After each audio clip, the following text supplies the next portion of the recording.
Heavenly Father, we come to you today with humble hearts, seeking your guidance and wisdom as we begin this program.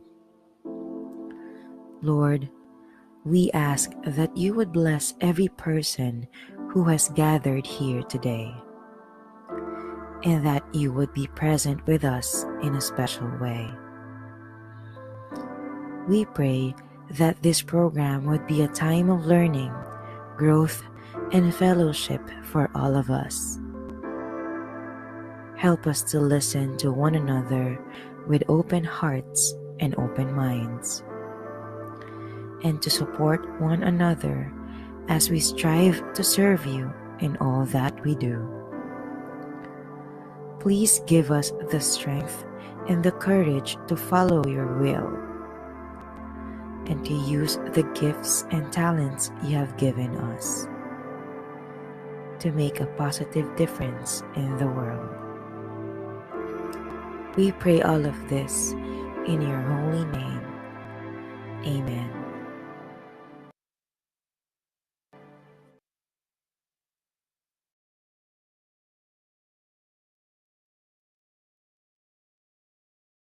Good evening, everyone. Assalamualaikum.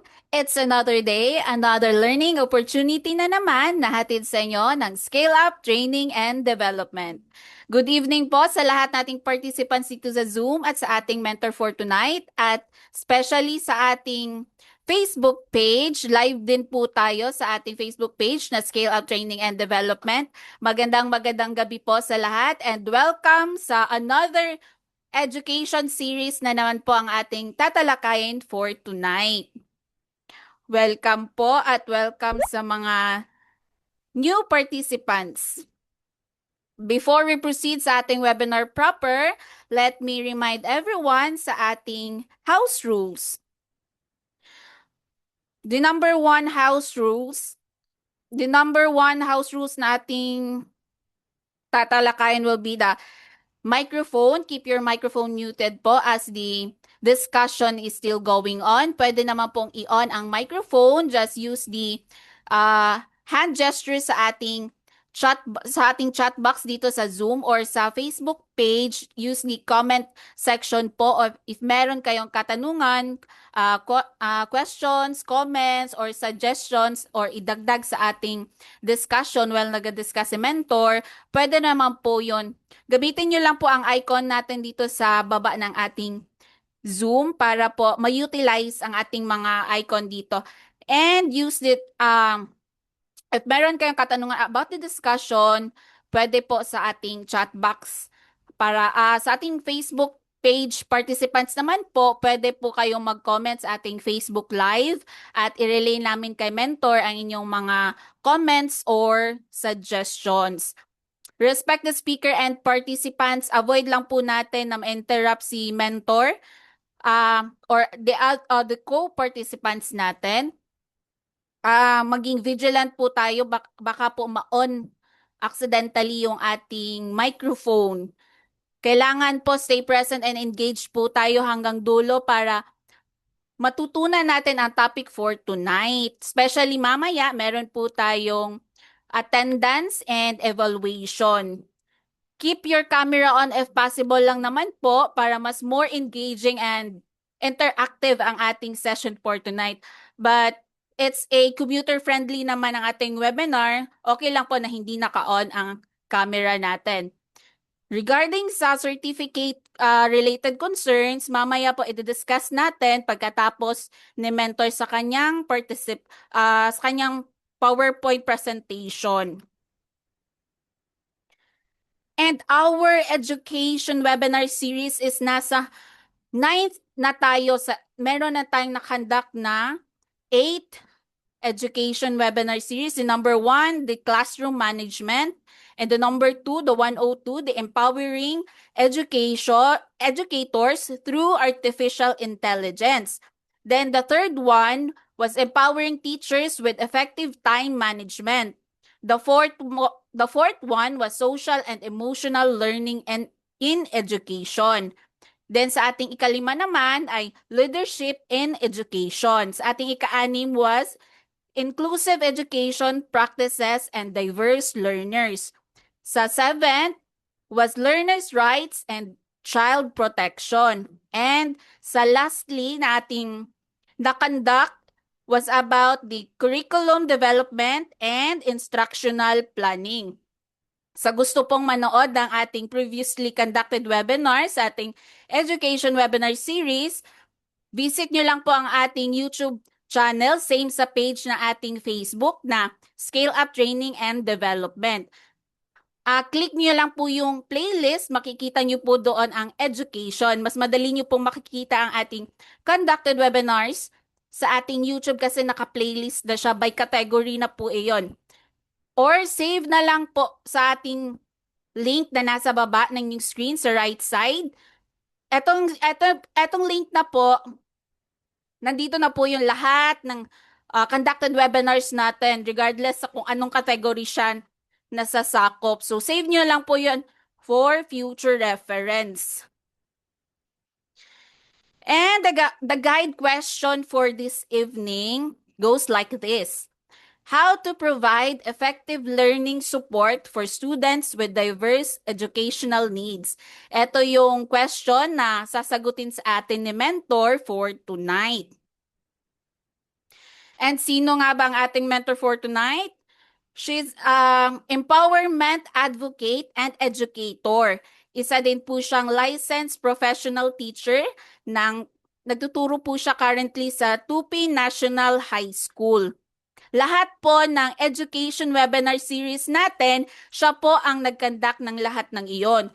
Kaya kung gusto nyong mapanood yon, save nyo lang po yung link kanina. Then, let me introduce to you and please welcome our mentor or resource speaker for tonight, Mentor Mary Faith Sim. Good evening po, Mentor. Hello po. Good evening, everyone. Good evening. Yan, naririnig po ba ako? Yes po, malinaw na malinaw. Okay, I And like I that. will now add my share screen po so you can have the floor, Mentor Mary Faith. Thank you so much. So, ayan. So, magandang hapon, magandang gabi po sa ating lahat. Gusto ko lang malaman kung from yung mga locations po natin ngayon. So, we are 27 here in the loop. Saan po ba yung mga locations natin? Pwede po pa-share sa ating chat box kung taga saan po kayo. O, Calamba, Laguna. Kumusta naman po yung mga taga Luzon? Parang binabaha po ba kayo dyan? Kumusta po? Hindi po ba kayo affected doon sa malawakang pagbaha? So, meron tayong from Eastern Samar, Bulacan, yan, Puerto Princesa, Palawan, NCR Manila. Ayan. So, sana po ay nasa mabuting kalagayan kayo. Maulan naman po dito sa amin. Okay, maulan. Dito kasi sa amin, parang almost 1 week na mainit. Mainit masyado. Umaabot ng mga 40 ang heat index dito sa amin. Masyadong mainit. We are praying for the rain. Sana uulan dito sa amin. And then sana nasa mabuting kalagayan po kayo dyan. Yung mga nauulanan ngayon. Ayan. So, okay. Meron tayong from Luzon, from Visayas, and we also have from, meron din atang from Mindanao. So, ayan. Sana po ay nasa mabuti kayong kalagayan. So, tonight, this is the ninth series of our educational webinar, education-related webinar. Kaya 109 po yan. So, I hope na yung iba sa inyo ay mag-enroll din ng ating previously conducted na mga education series webinar ng Scale Up kasi para marami po kayong matututunan. So, design po itong ating education webinar series para sa mga education learners, yung mga college students po natin. This is very beneficial in your part, lalo na kapag mag-field, anong tawag pa, yung pag mag-internship na po kayo, mas maiintindihan ninyo yung mga learners and also mas magiging ready kayo kapag nasa real world na kayo if you are able to participate the different series na nakandak na po namin dito. And meron din kasi meron akong binibigay na mga tips and then mga templates na pwede po ninyong gagamitin during your internship program. And of course, this is also um, beneficial for those teachers na nasa field na ngayon, no? Yung current na mga teachers natin, whether they are in public or in private schools, this is very helpful sa part po ninyo kasi ako, nasa serbisyo din po ako bilang isang guro. So, kaya lahat po ng mga nai-input natin dito is very practical and then based on realistic na mga events. Ayan. So, hold on because we're going to start our 2-hour seminar or webinar training. So,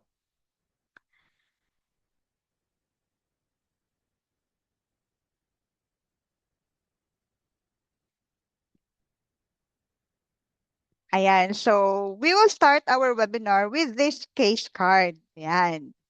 So, meron tayo ditong case, si Juan. Juan is a grade 8 learner. And then, during the class discussion, sumasagot naman itong si Juan. Tama naman yung sagot niya. And then, nagde-demonstrate naman siya na naintindihan niya naman yung lesson. Nakikita naman na naiintindihan niya yung ating topic or yung lesson ni teacher. However, nang binigyan na ng quiz, like example, nag-conduct na tayo ng assessment, it is a written quiz with 20 questions. Ito yung nangyari kay Juan. He leaves many items unanswered. So maraming mga items, maraming numbers na walang sagot si Juan. And then also, Juan becomes frustrated. And third, palagi siyang tumitingin sa loob ng classroom. Parang umiikot yung kanyang mga mata, yung kanyang leeg. Tumitingin siya. And sometimes, may mga panahon na nagsasubmit siya ng unfinished na worksheet or na papel. Now, ano kaya yung possible na reason bakit ganon ang behavior ni Juan? Ayan. Gusto kong malaman yung mga possible na mga insights po ninyo kung bakit ganon yung ginagawa ni Juan. Bakit kaya ganon yung naging behavior ni Juan doon sa 20 item na test or na assessment na binigay ni teacher? Sa palagay po ninyo, bakit kaya ganon yung nangyari kay Juan? So, meron po ako ditong choices. Yan. Para madali na lang sa inyo. Yan. Letter A, tamad si Juan. So, Juan is lazy. Yun yung possible na barrier. Letter B naman, Juan does not understand the lesson. Yan. Letter C, the task may be overwhelming or difficult to manage.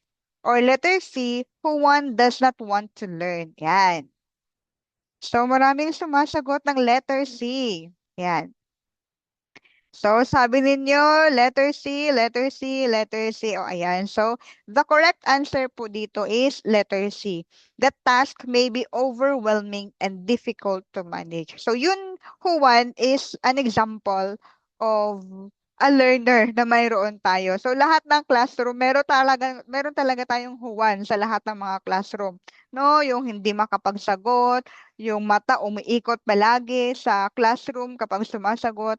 Minsan, merong items na hindi nasasagot or worse, maraming mga items na hindi niya sumasagot or masasagot or merong mga unfinished na mga worksheets na nasasubmit kasi probably kulang sa time or yun, kasi nga overwhelmed si Juan or nahihirapan siyang mag-manage ng kanyang time in that given period of time na magsasagot ng assessment. So, yun, letter C. So, what evidence from the scenario supports your answer? Paano nyo nasabi na letter C yung sagot?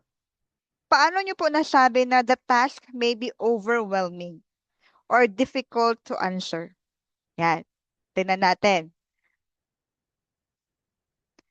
Bakit yun nasabi na overwhelming kasi. So, ano kaya ang mga possible na clue doon sa case ni Juan na letter C yung naging sagot natin? Ano kaya ang rason kung bakit palagay ninyo or palagay natin na overwhelm si Juan? Yan. He leaves unanswered items and keeps in looking around. So yun, kasi tumitingin siya sa paligid. Ayun. So probably yun yung naging evidence natin, ano, na kaya tumitingin siya sa paligid and then hindi niya nasasagutan yung ibang items kasi nga na-overwhelm siya sa dami ba naman ng mga questions na nabigay natin sa kanya o na nabigay ni teacher sa kanya. So yun. Pwedeng yun. And then, given na 20 item na quiz or na assessment, that is medyo marami yan. Medyo marami for a formative assessment. So, kaya possible na na-overwhelm talaga si Juan. So, kaya nga, tayo po, bakit ko yun pinakita na case or na scenario? Kasi yung pinakamahalagang principle po ng education, lalo na kapag meron tayong nakikitang mga learners na parang nagkakaroon ng problema sa kanilang performance sa classroom is that dapat alam natin kung ano yung barrier. Alam natin kung ano yung problema. So, wag agad-agad na mag-label tayo na tamad ka kasi, tamad ka magbasa, kaya ganyan ka. Or wag pong i-label agad yung ating mga learner. There is always a reason kung bakit ganun yung kanilang naging behavior. So, for this learner, si Juan, probably na-overwhelm siya. Lalo na kapag, yes po, example, kapag nasa case stage 1, medyo marami talaga yung ganyan, no? Yung 20 item na yan na ano. And then minsan, nagdedepende rin sa learning area. So, depende sa subject. Yung, yung dami or yung pagiging overwhelming ng isang sagot or ng isang questions. Ayan. So, again, you should look or we should always look for the barrier. Ano yung problema? And then dapat kapag alam na natin yung problema, alam na natin kung paano yun i-address. So now, in this webinar series is we are going to discuss the different concept ng special education, and then ng inclusive education, paano natin malalaman na mayroong problema yung isang learner? I will give you, let us, paano natin ma-determine yung kanilang naging problema? Ano yung guide or ano yung steps para malaman natin na mayroon silang problema sa learning? And paano natin ma-determine yung barrier sa learning? So, yun yung mga malalaman natin ngayon. At tayo bilang mga teachers, ano yung ating gagawin para ma-address yung problema nila sa learning, yung barrier na yun? Meron bang pwedeng gagawin si teacher? Of course, meron. Yun yung matututunan natin sa webinar series na ito. Now, we have here key concepts. We have the special education and then the inclusive education. Itong special education na tinatawag, it is a tailored teaching and individualized instruction designed specifically for learners with disability and special learning needs. Kapag special education, we talk about learners with physical disabilities, yan. Yung mga bulag, yung meron tayong deaf and mute, yun yung mga learners na yon. We also have special learning needs, yun yung mga learners na mayroong problema sa learning, katulad ng mayroong mga dyslexia, ano pa, meron pa yung ano nga yung sa kapag sa numbers na parang hindi siya maka-identify ng mga numbers. So yun yung mga learners natin with special needs.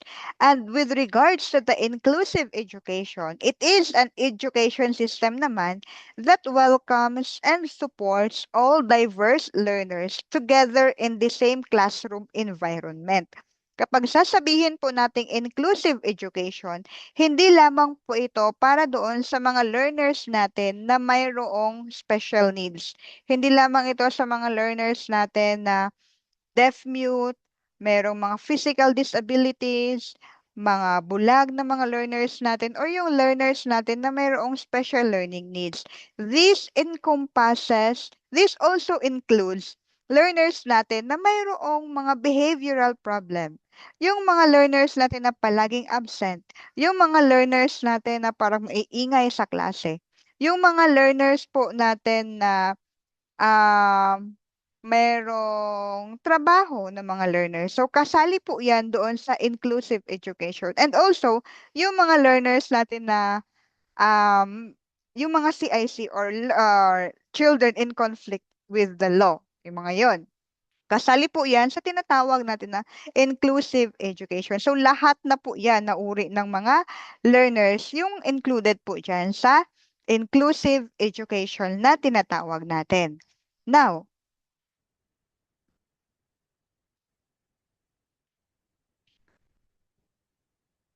so, bakit mahalaga or bakit need natin na malaman yung magkakaibang uri ng mga learners natin? So, why learner this diversity matters?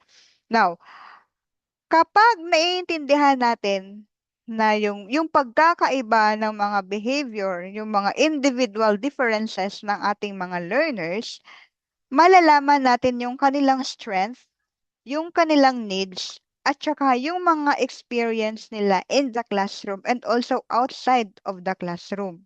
Kapag naiintindihan po natin yung ating mga learners, we can immediately recognize the different steps towards effective and inclusive learning para naman mas magiging meaningful yung kanilang education experience na nasa loob ng classroom or yung kanilang education or yung kanilang learning experience. Kaya, yun yung kahalagahan talaga ng um, kaya yun yung kaya mahalaga na naiintindihan po natin yung behavior ng ating mga learners. Now, here reasons diversity matters. Una, learners have varied strength, needs, and learning style.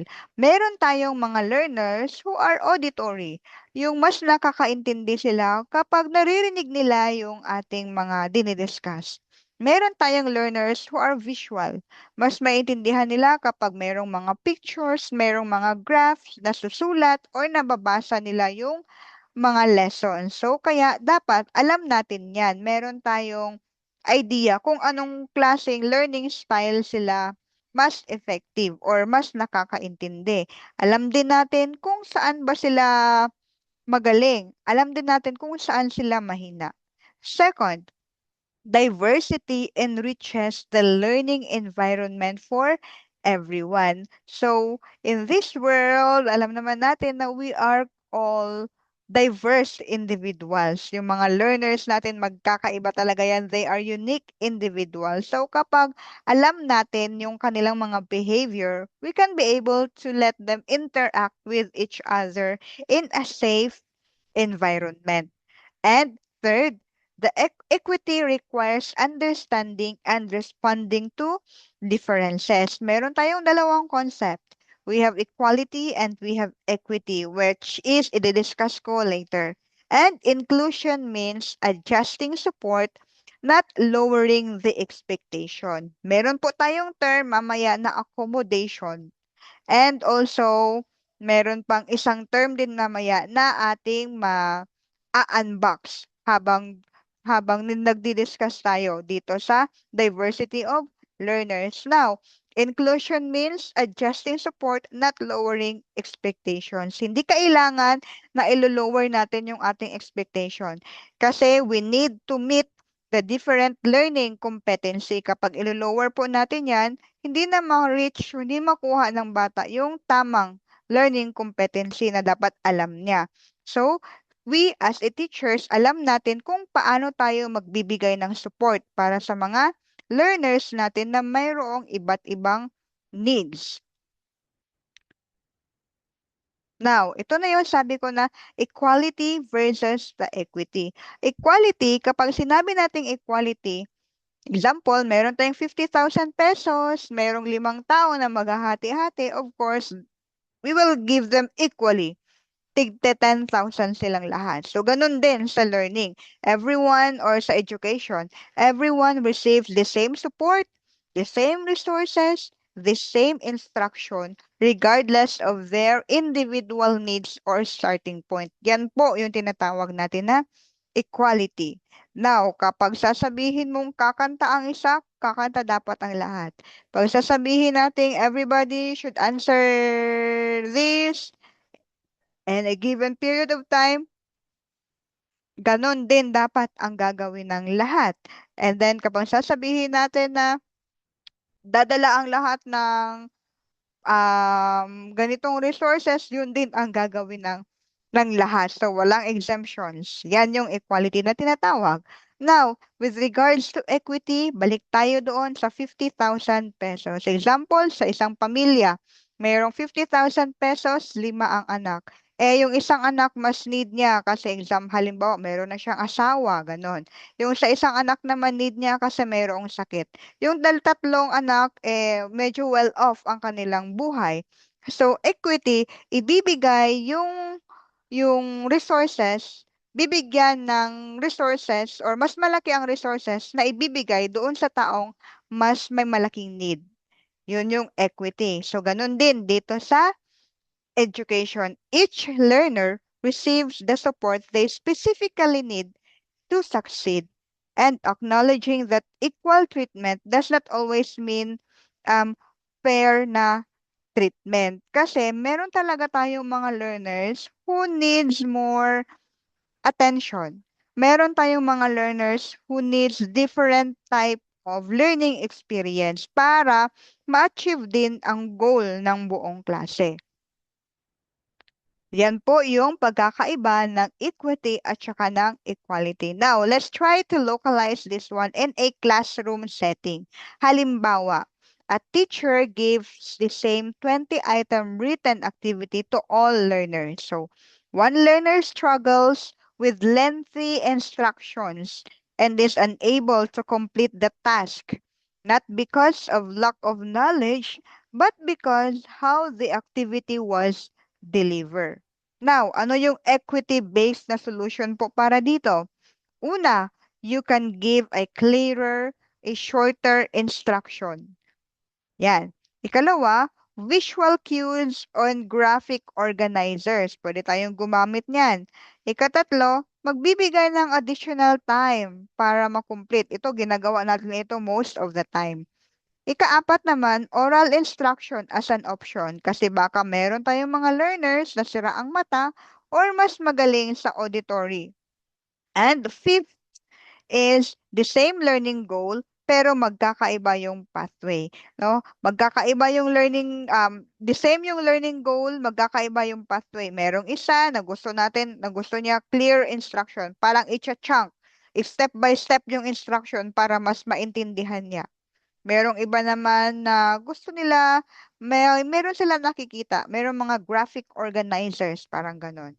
And then others naman, ito most of the time, they need more time to answer. Kaya humihingi din ng additional na time. So, again, magkakaiba yung ginawa nating support, pero hindi natin binago yung goal. Ganun pa rin. Mas sasagutin nila yung 20-item na written activity.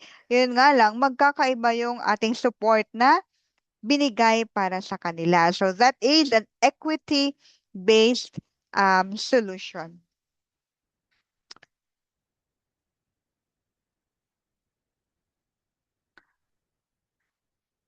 Okay, equity-based solution. Now,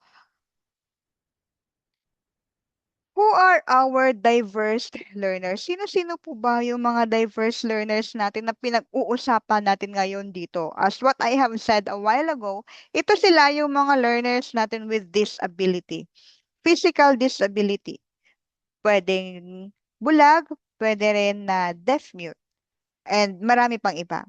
Learning difficulties, yung mga dyslexia, yung hindi sila masyadong nakaka-identify ng ibang mga letters or baliktad yung letters nila, di ba? Meron tayong movie niyan, yung Bollywood na movie na Tari Zameen Par or Every Child is Special yun. If nakita niyo po yan, mas maintindihan po ninyo yung um, Yung every child is special. I just don't know if nakita niyo na po ba yan. So you can share that in our chat box. Kung napanood niyo na yung movie na yan, it is an Indian movie, Bollywood movie na kung saan ay pinapakita doon yung story ng isang bata na dyslexis. No? Parang ang pangalan Zamin Par. Parang ganyan ata yung spelling. Basta every child is special. Ganyan po yan. So, doon po, pinapakita yung story ng isang bata na mayroong learning difficulty. So, dyslexia. Meaning to say, sabi niya, the letters are dancing. Hindi siya nakakapagbasa. Or sometimes, nakakapagbasa sila, pero slow readers. Kasi nga, hindi nila na-identify ng maayos yung mga letters. Minsan baliktad, yung letter P, letter D.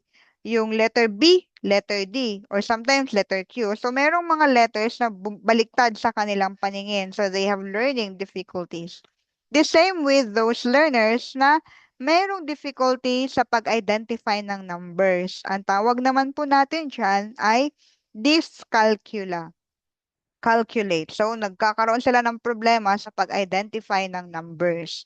And third, yung mga learners na mayroong attention and executive function challenges. Yung hindi sila nakakagets ng instruction agad-agad, di ba? Meron tayo minsan, okay, class, prepare 1/4. Teacher, 1/4. Or meron talagang minsan na marami pang tanong. So, yun yung mga learners natin na mayroong attention and executive function challenges. We also have learners who have communication needs. Ah, merong problema sa pag-deliver ng message papunta sa kanila, iba yung kanilang pagkakaintindi, ganun. And meron tayong mga sensory needs, no? Yung merong mga visual impairment, auditory, tactile. So, yan yung mga learner profiles ng diverse learners po natin. Now, every learner is unique. Sabi ko nga kanina, meron tayong mga individual differences and all of our learners are unique individuals. So they have emotional and behavioral difficulties. Well, if they have difficulties, they also have their strength naman. Some are academically advanced. Yan yung mga gifted na mga learners natin. Yan yung mga learners natin who are fast learners. Madaling makakaintindi, konting instructions lang, alam na agad. We also have learners with temporary barriers. Yan yung mga learners natin na nakaka-experience ng mga crisis in life. Pwede na mayroong mga family problem. Pwede na mayroong mga sakit na mga bata. Yan yung temporary barriers. And we also have learners who have language or cultural or socio-economic difficulties. So sa pagsabihin natin socio-economic, may hindi nakakapagpasok sa paaralan kasi baka walang baon. And language differences. Example, galing sila sa ibang lugar and then nag-transfer dito and then nagkakaroon na ng cultural and language differences. So, yan yung mga iba't ibang uri ng ating diverse learners. Kaya nga, every learners are unique. And those uniqueness can sometimes be their strength and then minsan yun na din yung kanilang mga nagiging weakness. Kaya dapat alam natin kung anong support ang ibibigay natin sa kanila kapag alam natin again yung barrier or yung problema ng isang learner.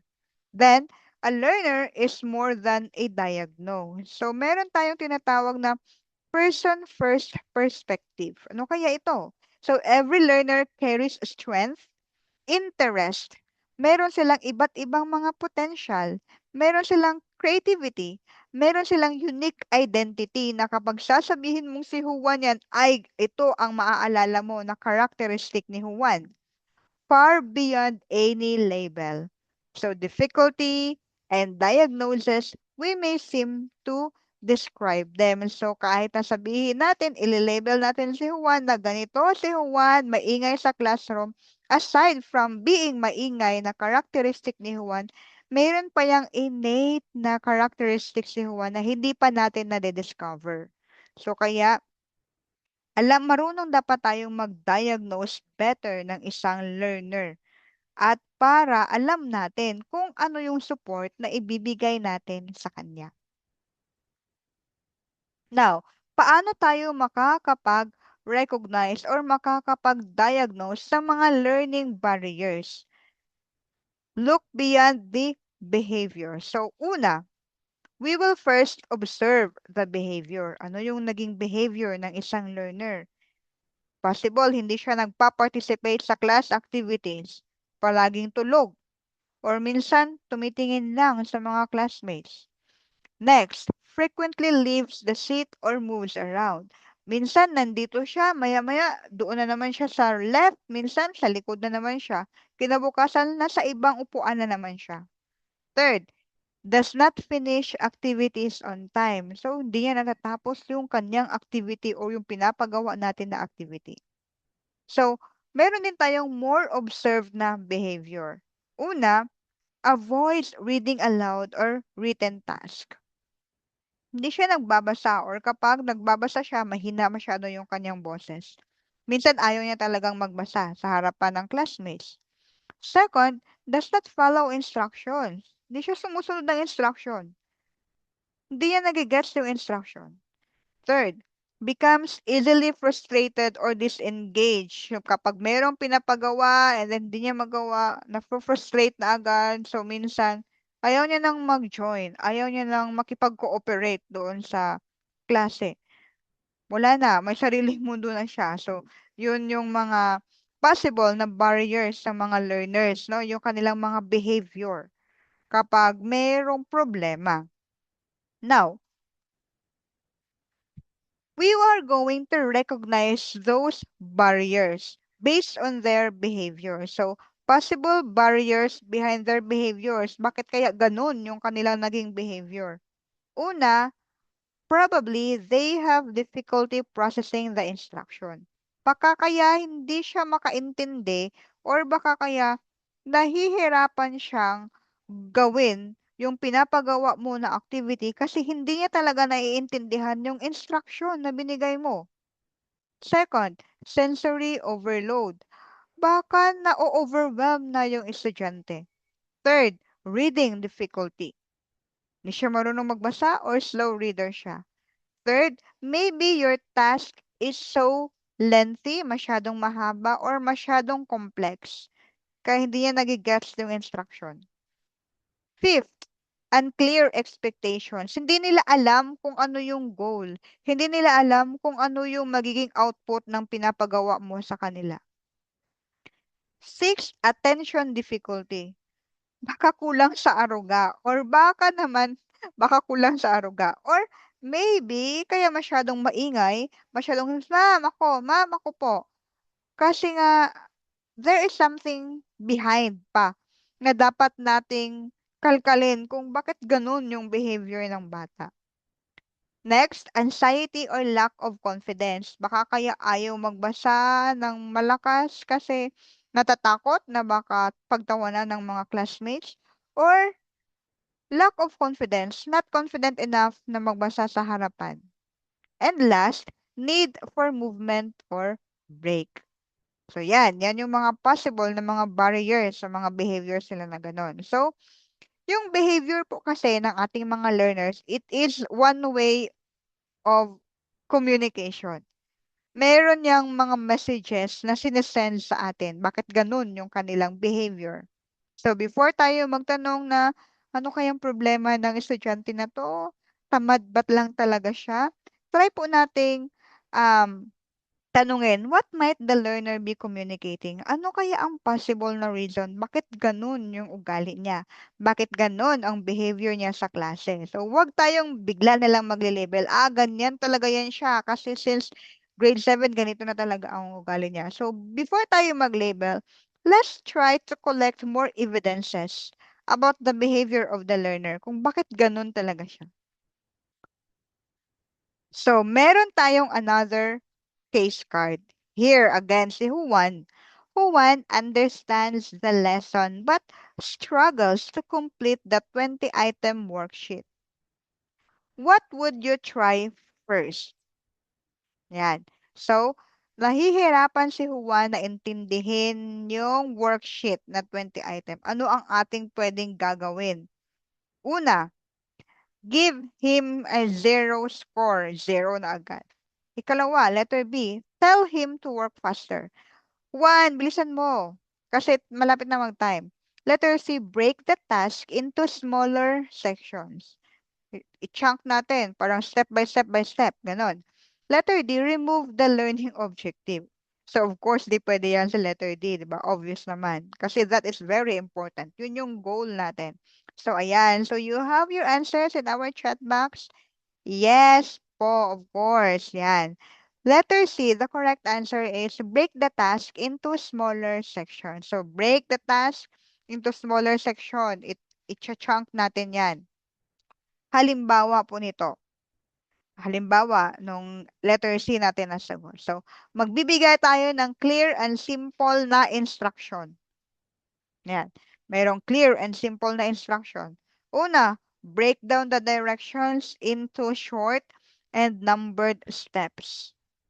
Ikalawa, or use a simple language and avoid lengthy compound instruction. Kung pwede, simple lang para maintindihan nila. Pair verbal instructions with written or visual cues to support understanding. Kapag mahirap pa rin, dagdagan mo ng mga visual cues. May mga actions ka na gagawin. Or, pwede rin na visual supports and chunking the task. So, gagamit ka ng icons. Gagamit ka ng checklist. Gagamit ka ng timer. Ito, ginagawa ko ito. Graphic organizer, pwede rin. Break large task into smaller and manageable parts. Yan. So, parang maganda itong visual supports, no? Merong checklist, merong timer. Ako ginagawa ko, meron talaga akong timer. Graphic organizer. Offer a flexible ways to demonstrate learning. Example, merong written, pwede habang merong written instruction, and then i-explain mo pa sa kanila yung instruction, or gagawa ka ng diagram, or magde-demo ka, or magpe-present ka. Ganon. So, sabi ni Ma'am Jane, most of ginagawa ko yan. Very good. Yes po, nagta-translate ng language ako kasi minsan di nila naiintindihan lalo na kapag lalo na kung English or sa math. Yes, that's true. Kaya po, kapag depende yan. Kasi alam na ni ma'am yung naging barrier. Alam niya yung barrier, alam niya na yung weakness ng kanyang learner. So, yan. Kaya kapag alam mo kung yung learner's weakness, yung naging barrier, alam mo na kung ano yung gagawin mong solution, yung gagawin mong support para ma-communicate mo sa learners yung tamang instruction at maintindihan nila yung instruction. Tama po yan, ma'am. So, yun po yung mga halimbawa ng mga practical na learning support or strategy na pwede nating gagawin sa loob ng classroom. So, meron tayo ditong, so, wait lang. Please give me muna 1 minute para health break.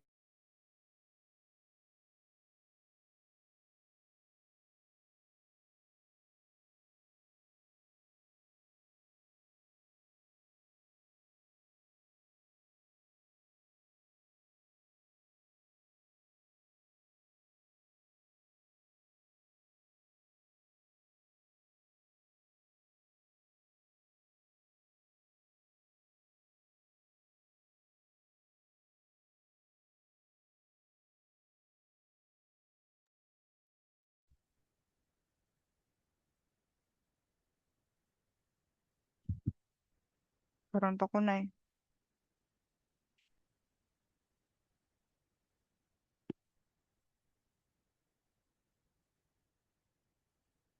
Ayan, so let's resume.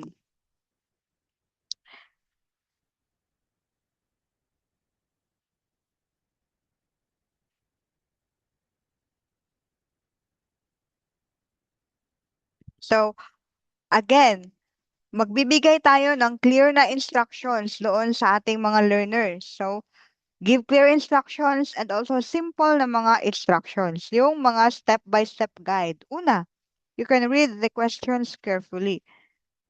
Pwede rin na doon sa ating text, you can underline the important information in the question. Parang yun na yung magiging keyword para mas madali nilang maiintindihan yung gusto mong tanong or yung gusto mong i-imply doon sa iyong tanong.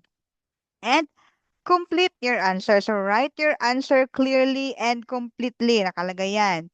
Or explain your reasons or show your thinking. So yun yung mga halimbawa sa mga instructions na pwede nating gagawin kapag nagpe-prepare tayo ng kanilang mga worksheets. Yan, para mas maintindihan ng ating mga learners. And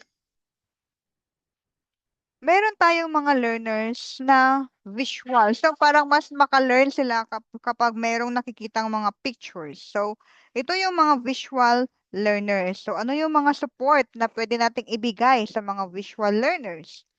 So, the visual supports help learners understand expectations. It helps them to follow the routines and access learning independently. So they reduce reliance, magkakaroon sila ng independence on verbal instructions and support diverse learners in any classroom setting. Kapag meron tayong mga visual supports na gagamitin. Ano-ano yung mga visual supports na pwede nating gagamitin? Una, icons, image. Ikalawa, pwede tayong gumamit ng checklist. Ikatatlo, of course, the timer. Second, or fourth, yung mga graphic organizers natin. Fifth, yung mga step-by-step na mga guides na pwede nating gagamitin or visual na mga schedule. So, yan. Yan yung mga example ng mga visual supports na pwede po nating gagamitin sa classroom para maalalayan yung ating mga learners. Yan. Now, sabi natin kanina, kapag hindi masyadong naiintindihan ng learners yung instruction, we can do chunking task. Ano yung chunking task? Anong pagkakaintindi natin sa chunk? Of course, we will break the large task into a smaller and manageable steps para matulungan natin yung mga learners sa pag-focus doon sa simple muna na task, yan lang muna. And then, ma-reduce din yung overwhelming na feeling ng mga learners natin. Kasi kapag nakakita sila ng masyadong maraming activity, na-overwhelm na yan sila. Hindi pa yan nila napaprocess na pwede palang i-chunk, pwede palang step by step yung kanilang gagawin. And it also support task completion. Lalo na po sa magkakaiba or sa mga diverse na mga learners natin. So we have, of course, we have learners naman who are, tawag dito, gifted enough na nakakaintindi ng mga simple instructions. And we also have learners na medyo nahihirapan na makuha yung instruction sa isahan lang na pagbibigay ng instruction. So ito na yung possible na solution para ma-address yung problema natin sa pagbibigay ng instruction, lalo na kapag merong mga activities. And then it is important din kasi po na maturuan natin yung mga learners ng tinatawag na independence. Yan. Kasi it is part of growing up na dapat marunong talaga silang gumawa ng mga bagay, ng mga activities na lesser na lang sana yung mga instructions. So, by doing this, we can give them parang idea on how to do different tasks soon in their lives or sa mga future na mga activities na pwede pala na i-cut nila into smaller steps yung kanilang gagawin. So, yan, bigyan natin sila ng idea. Example, sa research output, yan. Kasi kapag research na tinatawag, that is very overwhelming, lalo na sa mga learners natin. Kapag nakakarinig yan sila ng research, feeling talaga nila parang napakalaking problema na.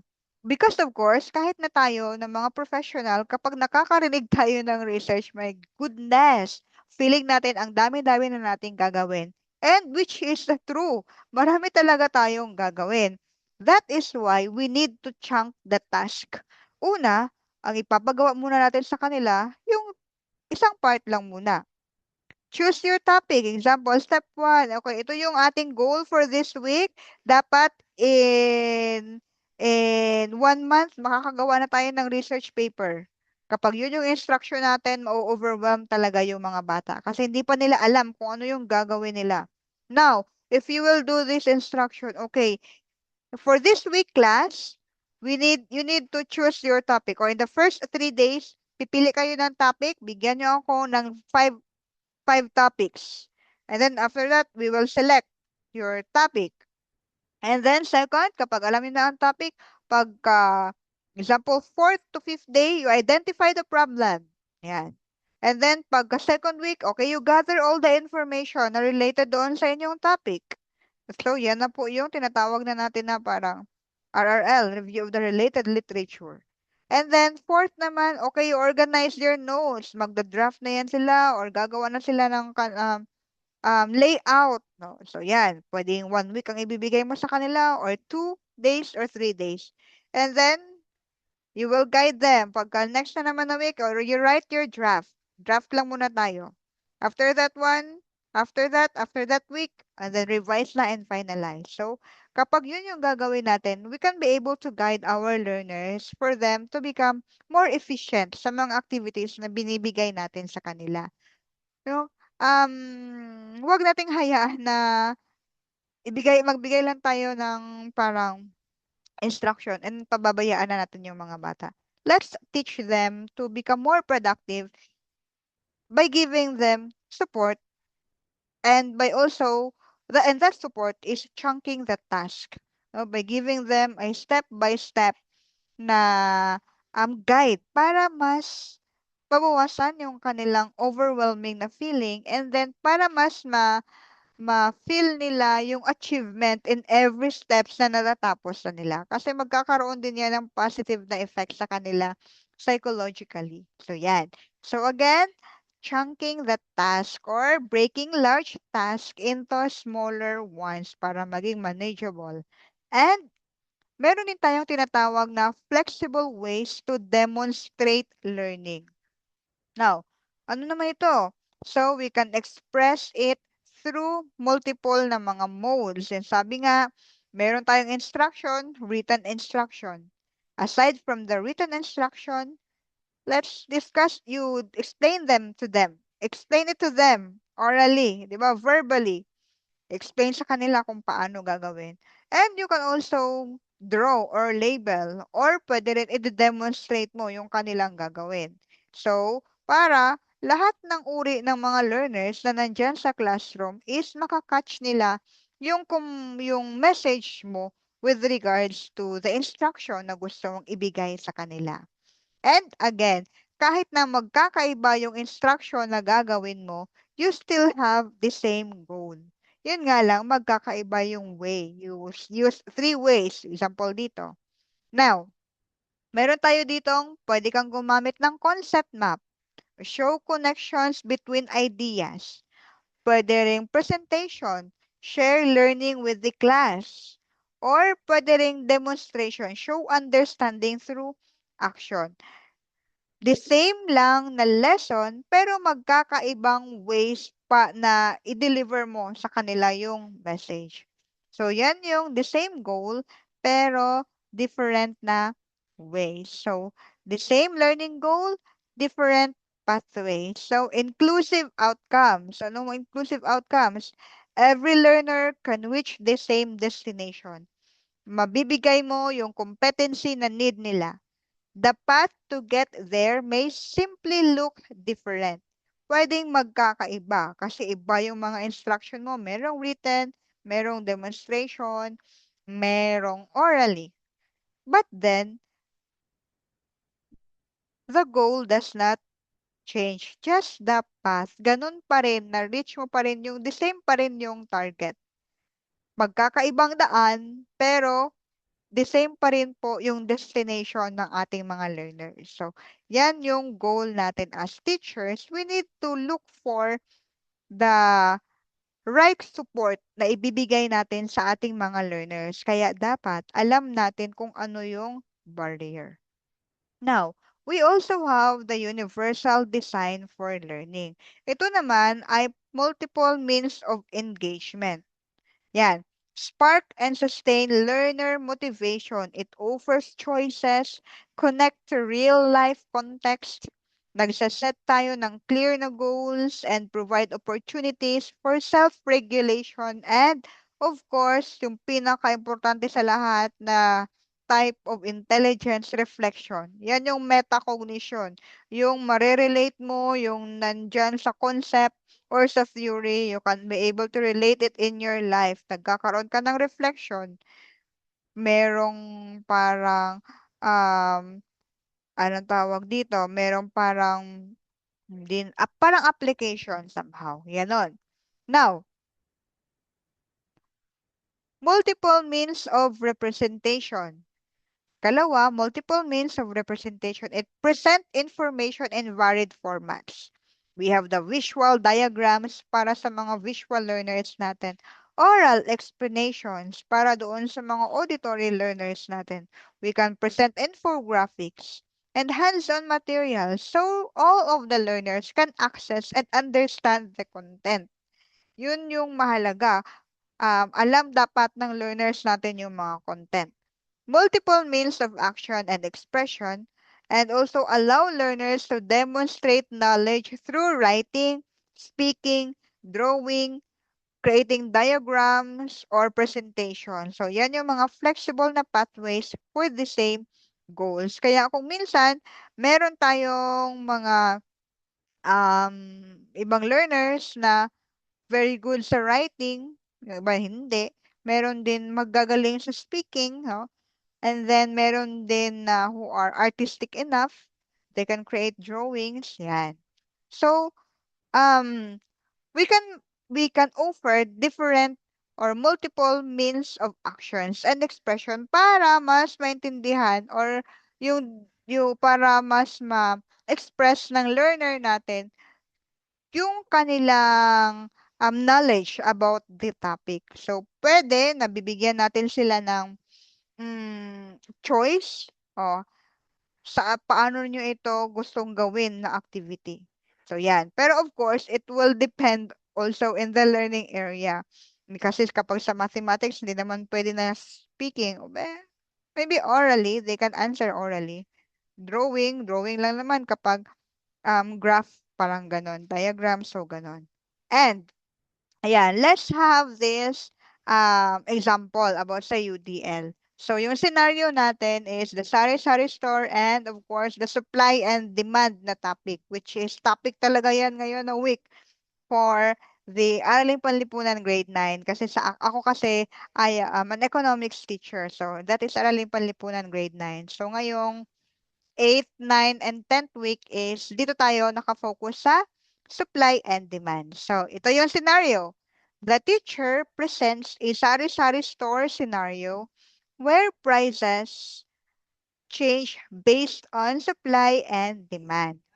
The learners analyze a table showing price changes of goods. Halimbawa, rice, merong mantika, soft drink, and explain the concept using their preferred na method. So, again, the teacher presents a sari-sari store scenario where prices changes based on supply and demand. Nagbabago yung supply and or yung presyo nakabase sa supply and demand.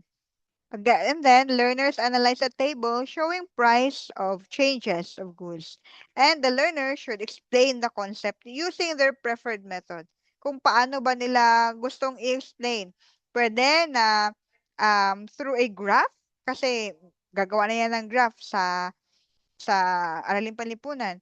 Or pwede na gagawa sila ng supply and demand schedule. So, yun yung mga preferred na mga tawag dito, preferred na means of determining how they understand the concept. So, ito yung mga possible na means of action and expression. Ito yung mga possible na way na i-explain nila sa iyo. Una, explain price writing through written. Explain price changes in a short paragraph. So, pwedeng yun yung isasagot ng bata. Kalawa naman, pwede rin na oral discussion or recorded explanation. Ganon. Or, Pwede rin mag-draw ng supply and demand chart or graphic organizer. Gagawa siya ng demand schedule or mag-drawing ng demand or supply graph. Again, balik tayo doon sa the same learning goal but different pathways to demonstrate understanding. Magkakaibang daan, pero isa lang yung ating learning goal. So, yan yung sa UDL or the Universal Design for Learning. And, meron din tayong tinatawag na differentiation in action. So, ito naman yung merong content and then meron ding process. Now, kapag content, adjust what learners are taught, yung complexity, yung depth, yung type of material based on the readiness and the needs of your learner. So, nakabase siya doon na sa ability ng ating mga learners. Process, vary how learners engage with the material through activities, grouping, spacing, or instructional approaches. So, yung content, yan yung content and process na tinatawag natin. Pwede rin na product and learning environment. So you can offer flexible ways to demonstrate learning through a written, oral, visual, or hands-on na mga outputs. Yan yung product. Or learning environment. Adjust the seating, arrangement, the noise level, the groupings, classroom setup to support diverse learner needs. So yan yung mga pwede nating gawin na mga support sa ating mga learners with regards to action. Action naman yan. And halimbawa dito sa example, science example, ito yung human body. So ano yung gagawin dito? Differentiated support. Example, visual diagram for visual learners. So meron kang picture or diagram. Word bank for vocabulary support. Pair work for peer support. Mag-group activity or pairing activity. Challenge questions for advanced learners. Oral response for writing difficulty. So, pwede natin gagawin. Kasi minsan, meron tayong mga learners. Ako na-experience ko talaga ito. I have here a learner na hindi talaga siya or slow reader siya. Kasi nakapag-gather na ako ng information sa mga previous niya ng mga teachers. And then, yun talaga. Hindi siya marunong magbasa. Slow reader, kahit na sa pagsusulat, matatagalan talaga kami kapag hihintayin namin siya. So, yun yung learner. And now, we have this activity in Araling Panlipunan na meron akong pinakitang demand schedule, price, and then yung quantity demanded. Igagraph yan nila. I was so surprised that he can do it independently. Kasi nandoon ako sa gilid niya. Kasi maikot yan ako para malaman ko kung marunong siya. And then to give support also. Kasi alam ko na hindi siya reader or slow reader siya.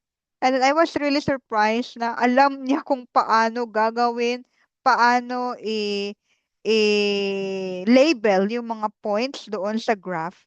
Alam niya kung paano alam niya kung paano gagawin yung graph. So, yun yung natutunan ko during that time. Now, yun nga, most probably, meron siyang difficulty sa reading and writing difficulty kasi, kumbaga, kambal na yan eh. Kapag hindi ka marunong magbasa, mahihirapan ka din magsulat. Now, probably, the next time, siguro, maybe I can do oral support for him or ibang ano na, ibang uri na ng assessment para sa kanya. Kasi nasa ano pa rin ako eh, nasa level pa rin or nasa stage ako na dinidiscover ko talaga kung ano yung kanyang strength. Now, here is a reminder. Differentiation does not mean creating 40 different lesson plans ha. Baka ma-overwhelm kayo. Baka sabihin niyo, ay naku, ang hirap naman yan kapag meron tayong mga diverse na mga learners kasi ang daming lesson plan na gagawin. No.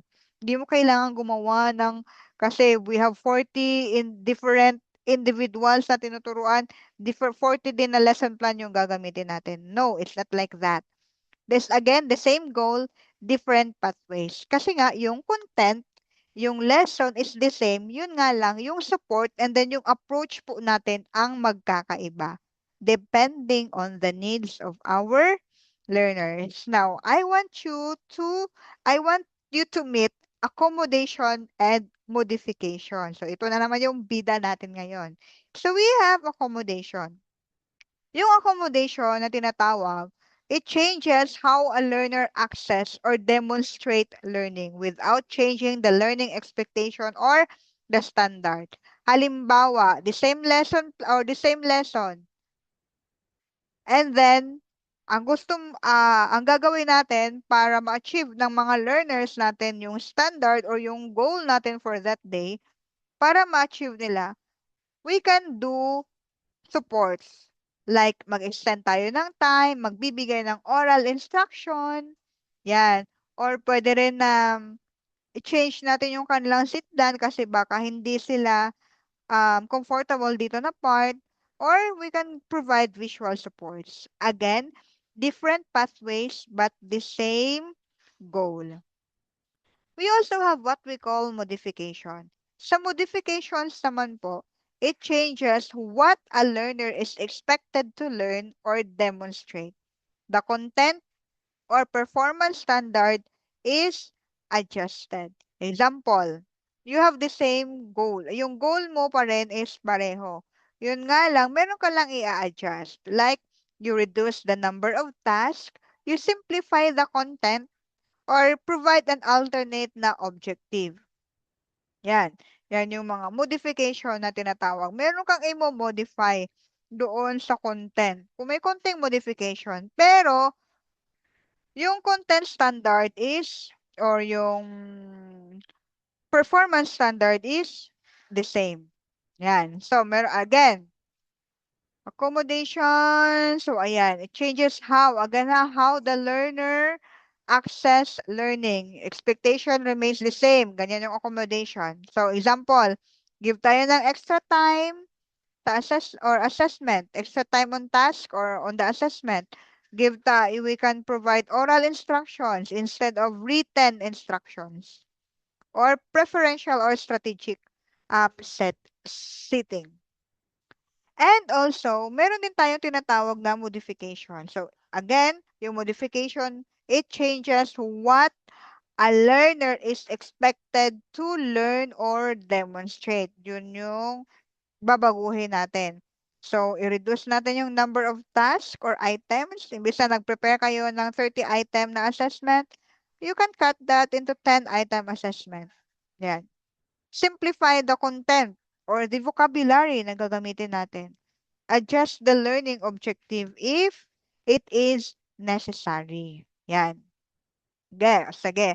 Meron tayo ditong case. So, we have here case study number 1. So, the scenario, a learner actively participates in class discussion and clearly understands the lesson. However, the learner rarely finish that written task within the given time. What might be happening? What support can we provide? So, pwede po ba na ilagay natin sa ating chat box kung ano sa palagay ninyo yung nangyari dito sa ating learner and ano yung ating ibibigay na support para sa kanya. Yan. I will give you 30 seconds to type in our chat box para malaman natin kung naiintindihan ba yung mga sinasabi ko dito or meron bang retention doon sa mga sinasabi ko. Ano kaya ang nangyari sa learner natin dito? At anong support yung pwede nating ibigay based po doon sa maalala ninyo na na-discuss natin kanina?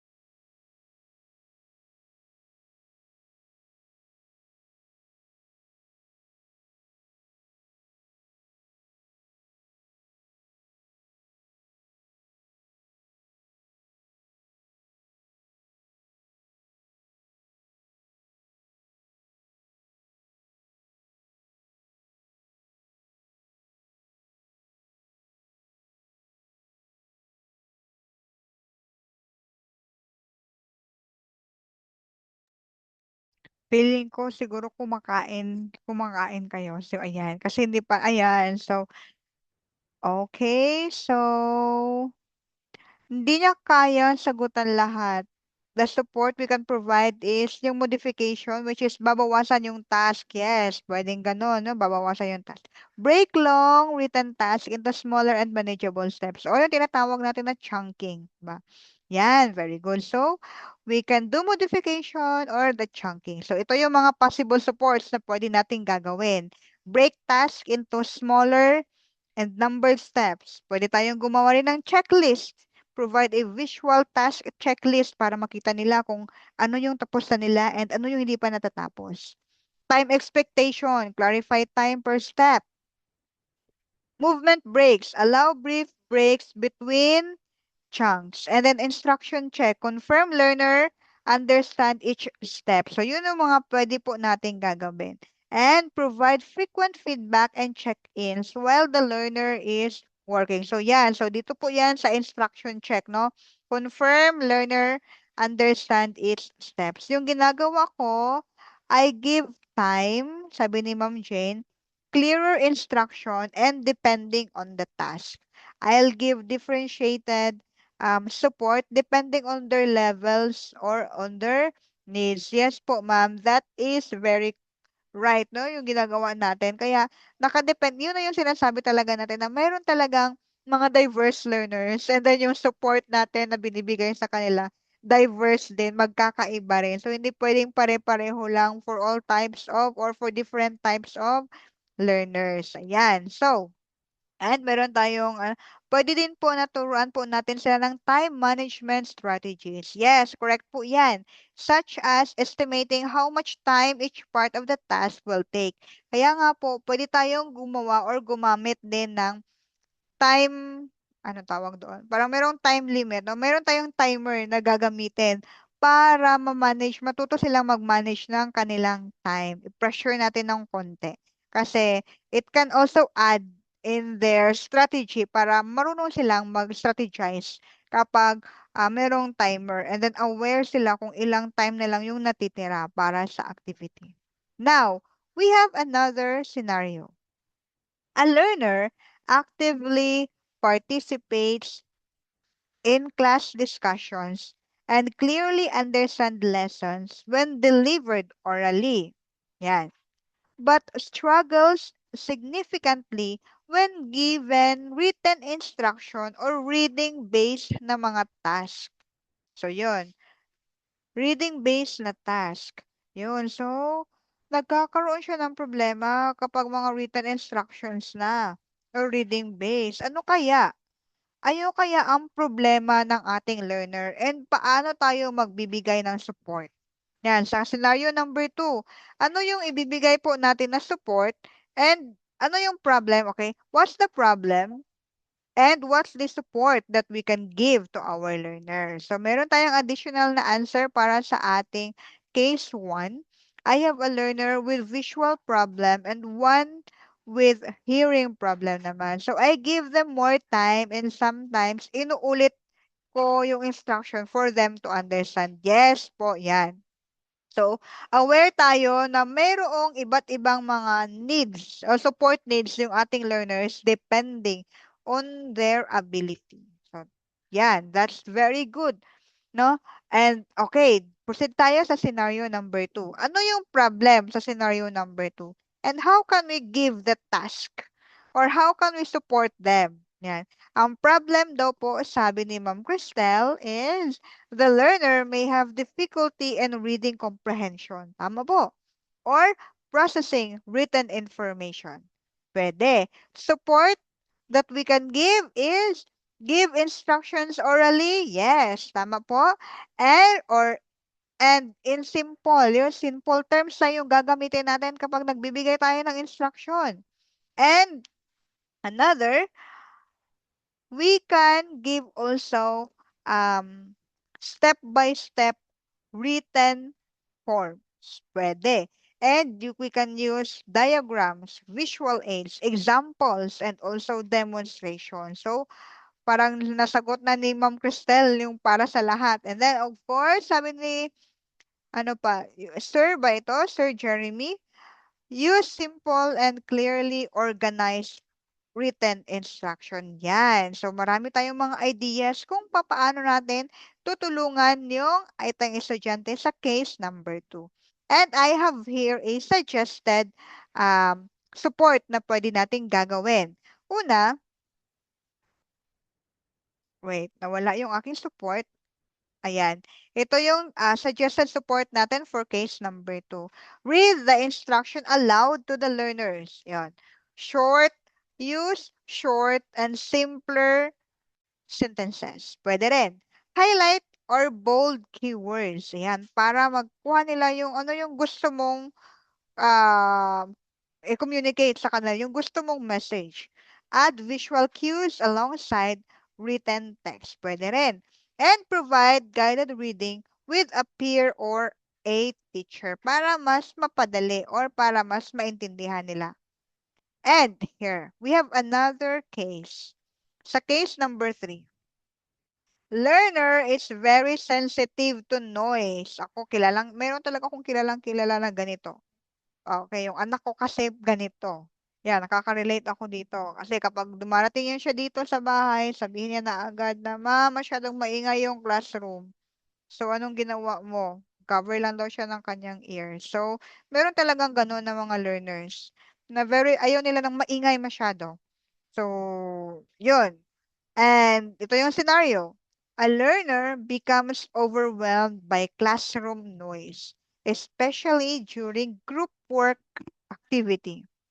The learner loses focus. Hindi na siya nakapag-focus. Nadidistress na siya.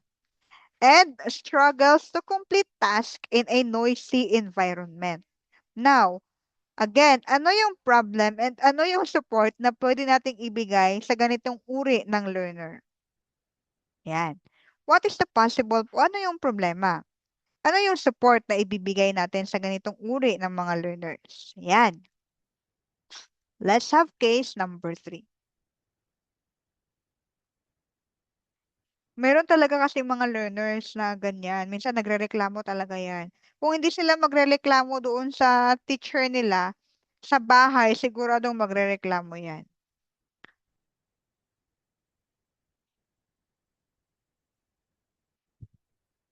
Sige, tingnan natin.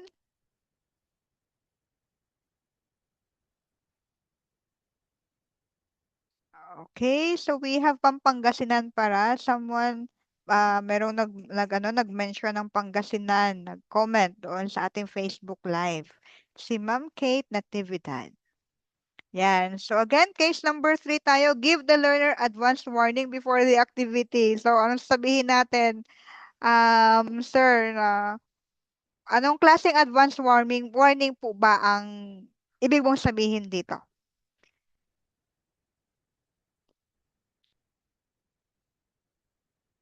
Advance warning doon sa batang nagrereklamo or advance warning for everyone? Yan.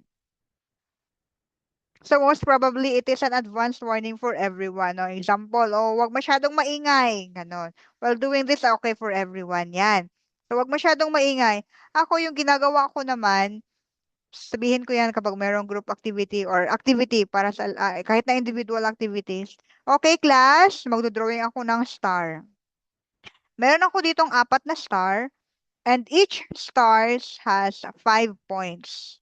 Ibibigay ko itong 20 points na ito kapag hindi kayo maingay. And each time na maingay kayo or medyo chaotic yung classroom, babawasan ko or i-erase ko yung star. So, yun na lang yung matitira na points na ibibigay ko sa inyo. So, yun yung minsan ginagawa ko. Now, again, let's go back to our case study number 3.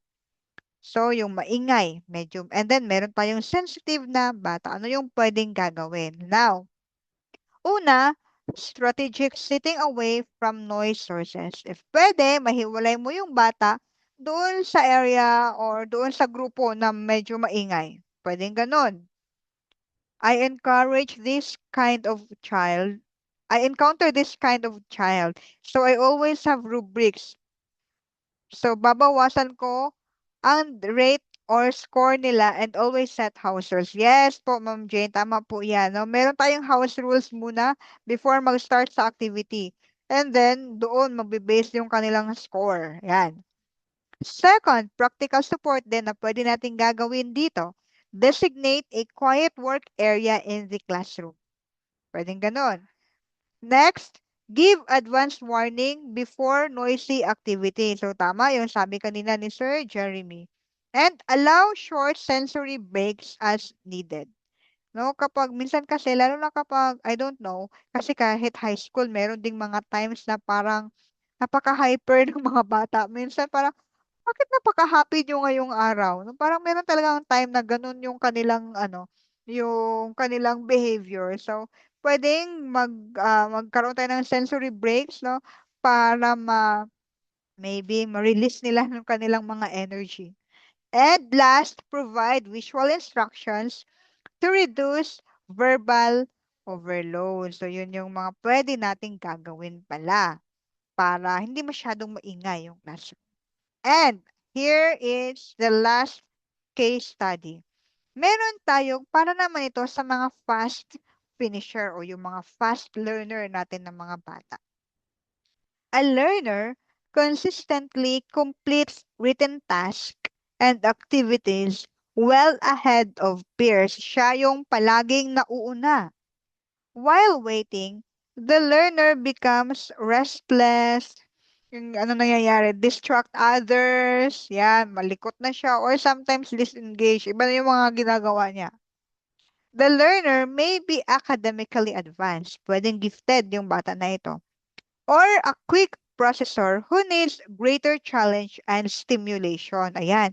Para naman ito sa mga gifted natin na mga learners, yung mga bata natin na mga brilliant na madali maka-catch up ng instruction, madali nilang matapos yung kanilang mga task. Now, can you provide me the problem with this type of scenario and ano yung support na pwede po nating gagamitin or pwede nating gagawin sa ating learner na fast finisher or yung mga academically advanced na mga learners natin? Yan. Ano kaya ang pwede nating gagawin sa mga ganitong uri ng learners?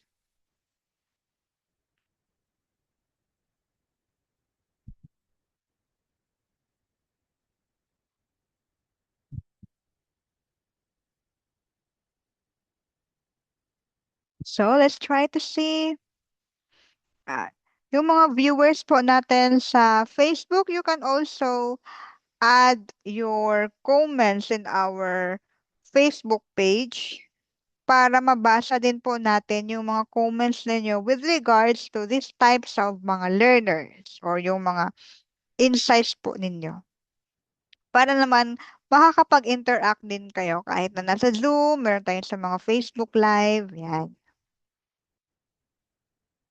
So, okay, sabi ni Ma'am Christine, bigyan po ng challenging na task na related pa rin sa lesson. Yes, pwede. Give a much difficult task to challenge them even more. Yan, almost the same na thought. Use activities with easy, medium, and hard levels. So yan, pwede rin ganun yung ating gagawin. So let's try to check kung ano yung mga possible na mga support na pwede sa mga advanced na mga learners. Una, provide extension task with high order thinking. So, dadagdagan natin yung kanilang task. Or, offer enrichment activities tied up to the topic. Pwede rin. Or, assign peer mentoring or cooperative roles. Pwedeng ibigay siya doon sa ibang mga learners para turuan niya yung mga learners na medyo mahina. Pwedeng ganon.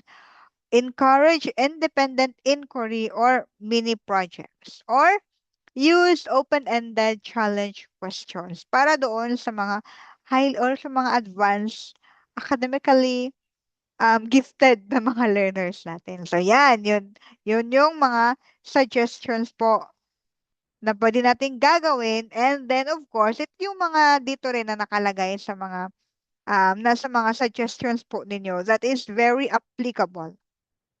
Sabi ni Ma'am Jane, okay.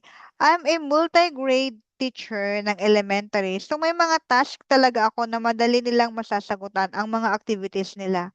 So what they usually do is they kept on bothering their seatmate. Yes, that's true. So I gave them advanced activities or I let them review their answers. Sometimes I let them peer teach. Wag lang sabihin yung answer. Yes po, ma'am. Wow, that's so very perfect, ma'am, no? That's a very perfect example para sa mga learners natin na mayroong mga ah, iba't ibang behavior. And then, yan. So, pwede na, so kapag ganyan naman po is, dapat meron tayong nakaprepare ng mga activities, na yung mga future activities natin na para ibibigay doon sa mga batang yon. Yan. Kasi advance sila eh. And then, kapag ganyan, medyo magiging maingay kasi yung classroom. And then, makakadistract sila ng ibang mga classmates kapag tapos na sila, tapos, ah, pupunta sila sa or maglilipat ng mga upuan, punta doon sa kanilang mga friends, yan, medyo distracting doon sa part ng ibang mga learners. So, yun yung ginagawa ni Ma'am Jane. So, pwede din natin pong i-adapt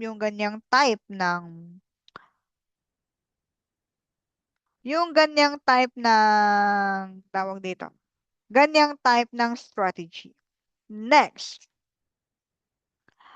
ano yung mga low cost or no cost learning support na pwede natin gagamitin? So, ito na yung mga parang mga additional na lamang na mga learning support. No? We have Manila paper, yan yung mga materials na pwede natin gagamitin. Graphic organizers, sticky notes, checklist. So, ito yung pinakamahalaga.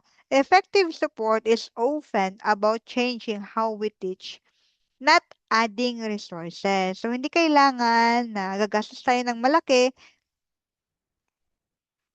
para magbigay tayo ng support or ng learning support sa ating mga learners. So, we can have it in a low cost or no cost at all na mga type of learning support.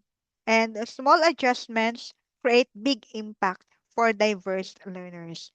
Again, yung pinakamahalaga sa lahat, alam natin kung ano yung barrier. If we know the barrier, we can surely address and give the right support for the diverse learners na mayroon po tayo sa ating classroom. Hindi mo kailangan gumastos ng marami para lang makabigay ng learning support sa ating mga learners. Now, paano naman mangyayari yung collaboration and support systems among teachers? So, the support system or the support team, of course, the classroom teachers, pwede na SPED or the learning support personnel, the guidance personnel, the school head, the parents, and the guardians. Meron talagang partnership na mangyayari para mas makuha po natin ang tawag nito, ang goal natin na maturuan yung ating mga learners. So, how we work together as the learner, community partners, every role matters. So, meron tayong shared responsibility that creates the strongest support network for all the diverse learners that we have in the classroom. Kasali po dyan sa shared responsibility the parents alam nila da- kasi dapat alam nila yung behavior, yung performance ng kanilang mga anak dito po sa loob ng ating classroom. Yan. So, meron ako ditong question. Okay. Meron tayong scenario. Your learner understands the lesson but struggles to complete a written assessment on time. Yan. So, ano yung answer? Ano yung best answer? Give the learner more time. Letter B, simplify the task. Letter C, provide visual or oral support. Or letter D, find out the barrier first. So, ano kaya yung best answer para dito? Yan. Parang early tayo matapos ngayon. Sabi ni Sir Jeremy, letter D, find out the barrier first. Sabi ni Ma'am, letter C. Sabi ni Ma'am Crystal, letter C din daw. So, tingnan natin. Maybe we need more answers. We still have. Okay, dalawa pa, ay tatlo pa lang yung nakakapagsagot. Tingnan natin. Okay, we have lahat ng answer dito is tama, but then we will choose the best answer. Ano ba talaga yung pinakatamang sagot?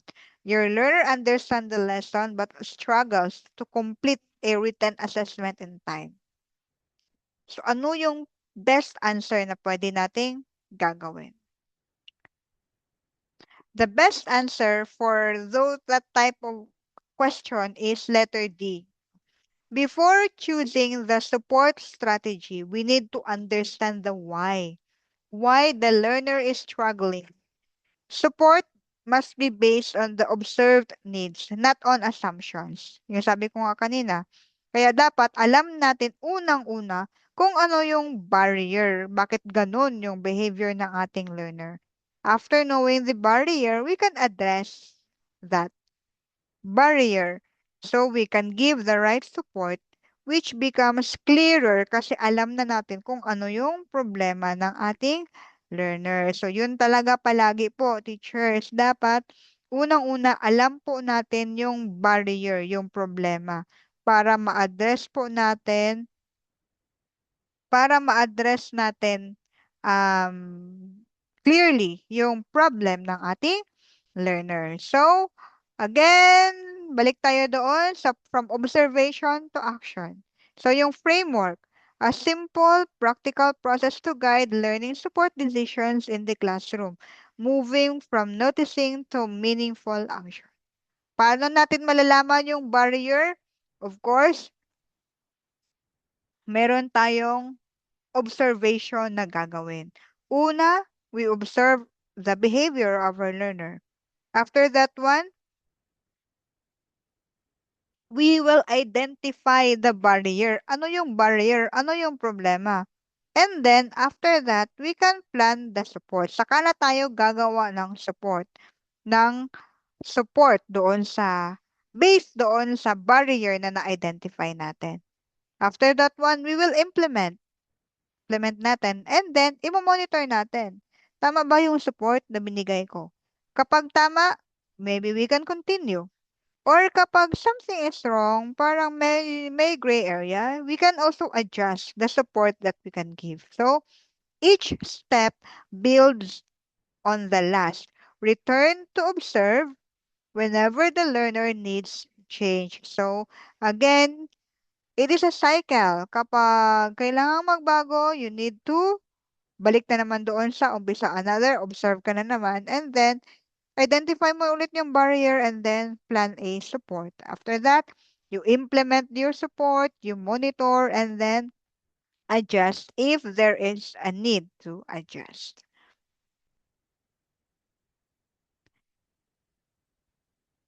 Now, the learner rarely submit written task. Ano yung pwede na maobserbahan natin? Yung observation mo, the learner stares at paper, does not begin writing, appears overwhelmed by the full task. Tinitingnan niya lang yung kanyang papel. Pagtingin niya, parang ang dami-daming instructions nung gagawin ko dito.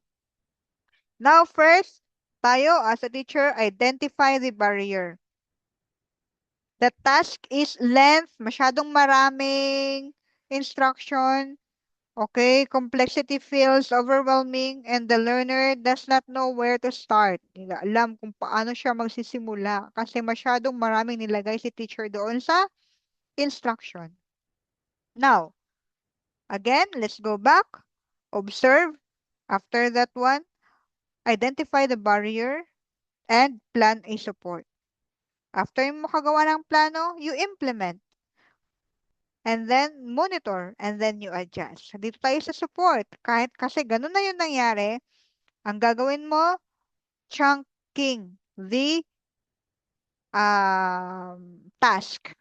Break the task into clear numbered steps. Provide checklist if necessary with one step at a time. After that one, monitor the progress.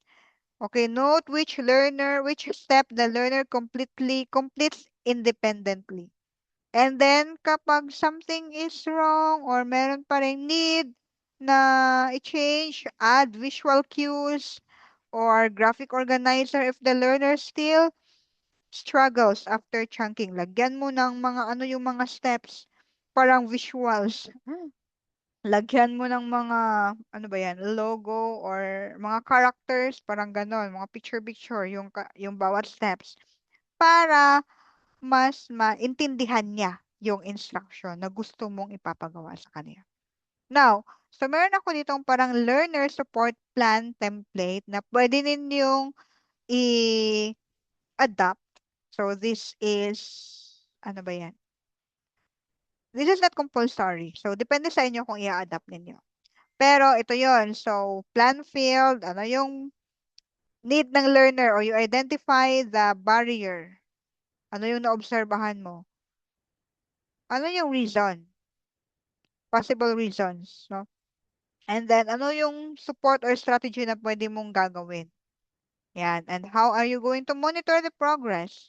Kailan mo i-review yung ginawa mong plans? Yan. Yan yung just a simple lang na learner support plan na pwede nating gagamitin para sa ating mga learners. So, again, we have here the takeaways for this webinar. See the learner and identify the barrier. So, yan po talaga palate, ha? Observe the learner. After you observe the learner's behavior, identify the barrier. See the learner, look beyond labels and diagnosis. Huwag agad-agad maniniwala pag sasabihin nila, yung batang yan, ganito, ganyan. Um, Try to look at it you yourself. Yung kayo talaga yung makaka-observe. Recognize each learner's unique strength, interest, and also potential. Identify mo kung ano yung barrier. Understand the obstacles preventing the learner before choosing the right support or the right strategy. Kapag alam mo na yung barrier, again, adjust the support. Change the pathway, not the goal. Use flexible strategies to meet diverse needs. And then monitor the progress. So gumamit ka ng mga iba't ibang mga evidence and observation to check if yung support na ginawa mo is working. Effective ba yung support? And collaborate. Inclusion is a shared responsibility among teachers, families, and community. You can share it to your teachers na, ay ma'am, kasi ganito po yung ginawa ko sa batang yan. O kapag mayroong mga subject teachers na iba, minsan kapag nag-uusap, student niyo po ba si ganito ganyan? O, nagmedyo ganito yung nangyari sa kanya last time, ganito ganyan. And then you can also share your strategy kung paano mo natulungan yung bata. And not only to the teachers or to the subject teachers, you can also, and it is very important to discuss the behavior of the learner to the parents or to the guardian para aware sila na ganun yung behavior ng kanilang anak doon sa loob ng classroom. Yan. So, a closing reflection, what is one thing you will change in your classroom this week? Ano kaya yung mga, sa inyo po, ano po yung i-change niyo sa inyong classroom this week? Or out of this topic today or this night, ano kaya yung parang something new na pwede nyo i-adapt with regards to inclusive education na topic po natin ngayon? Yan. Pwedeng parang one sentence lang, one phrase, as long as we have the right keywords na pwede po natin gagamitin.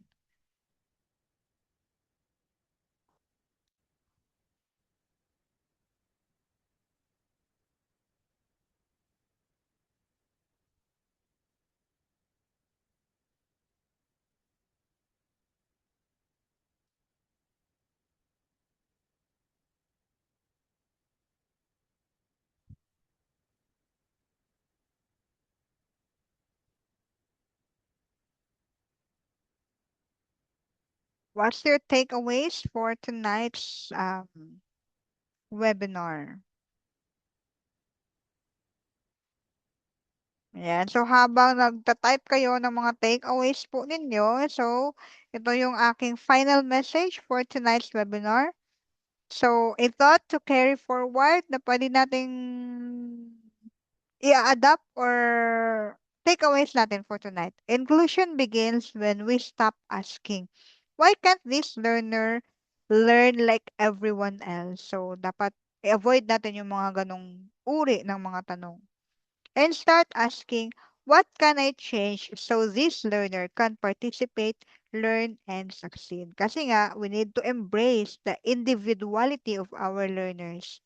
And if we embrace the individuality of our learners, and if we already know the barriers that prevent them from learning and from participating in the teaching and learning process, we can probably address properly by the problem by providing the right learning support to our learners. So, yun po. Kaya dapat kilalanin po natin ng mabuti yung behavior or yung ating mga learners. Kasi we are not just teaching um, concepts inside the classroom. We also teach our learners the right strategies. Yan. So, yung mga soft skills nila dapat ma-develop din natin kasi by giving such parang mga insights to our learners, surely na we can help them succeed and become better individuals. Ayan po. So, maybe some of you are still thinking kung ano ba talaga, no? So, ayan. So, thank you so much for your time. And I hope that you have gained an insightful knowledge for this night's webinar about understanding diverse learners and providing practical inclusive learning and support. And my challenge po sa lahat ng mga participants na nandito, you don't need to learn everything, no? Or you don't need to adapt everything na natutunan po ninyo dito ngayon. Kahit na meron lang tayong parang simple na learning na parang magagamit natin sa loob ng classroom, that would be a big, big leap na po yan para sa mga learners natin na matulungan din sila and also to guide them to become better individual. Yan talaga ang goal natin, no? Makakapag-build tayo ng society na mayroong mga bata na, independent, marunong mag-judge using the right, um, the right using their own judgment pero dapat mayroong konsensya, parang ganon. So, yun. So, nandito na yung mga sagot. I'll start to assess my learners again. Okay, perfect, ma'am. Kasi nag-a-assess na talaga si ma'am eh. Alam na alam ko talaga based sa mga um, na-share niya dito sa atin their behavior and their difficulty. So I'll know where and what to do in my future discussion. Ayan. And then kay Sir Jeremy naman, I will make my classroom more inclusive sa pamamagitan sa pagbibigay ng support that they need to learn and participate actively. Kasi yun yung gusto nating mangyari na magpa-participate at magiging engage yung ating mga learners sa loob ng classroom. At unawain ang pagkakaiba ng mga mag-aaral sa lahat po ng aspeto. Yes, that's true, Sir Jeremy. Thank you po, ma'am, sa knowledge na bigay. Thank you din po for your time and for listening and for being active in our discussion. Ayan. So, thank you so much. Marami pong salamat sa ating mga participants for tonight. I think I will end my sharing, my screen sharing so that um, the admin can now give further instructions or baka meron pa po kayong tanong, I will be willingly answer it in this loop. Thank you so much. Thank you so much po, Mentor Mary Faith. Talagang yung mga learners natin, iba't iba talaga yung ang mga characteristics nila, yung mga asal nila. talagang ang dami pong sa akin, ang dami kong natutunan sa inyo, and sa community namin meron kasing mga volunteers na nagtuturo. So yung mga insights na natutunan ko sa inyo, I'm sure na i-apply ko doon sa mga volunteer teachers namin. I will share these insights from you to them para mas ma-focus yung especially yung mga students na hindi gaanong nakakakuha ng lessons or nahihirapan silang sa mga instructions, sa mga simple instructions kasi ang iba kasi hindi iba-iba kasi yung mga pag-uugali or yung pag-iisip ng iba sa mga some students madali lang nilang nakukuha yung mga instructions, kahit mga simple or hard instructions talagang madali lang nilang naiintindihan. Some students talaga, mas nahihirapan sila. So, meron akong maraming plano sa kanila for this evening. Marami po kaming natutunan sa inyo. Sa ating participants, meron pa po ba kayong idadagdag yung mga insights ninyo or mga questions? Pwede pa pong sagutin ni Ma'am Mary Faith sa ating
So hello everyone, standby lang po tayo kadali ha because meron lang tayong konting technical issues with our admin. So babalik lang po siya in few minutes for additional instructions, no? Before we will finally end our session for tonight. So standby lang po muna kayo dyan.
Okay, everyone. So while we are waiting for my admin staff, now this is Piper, by the way.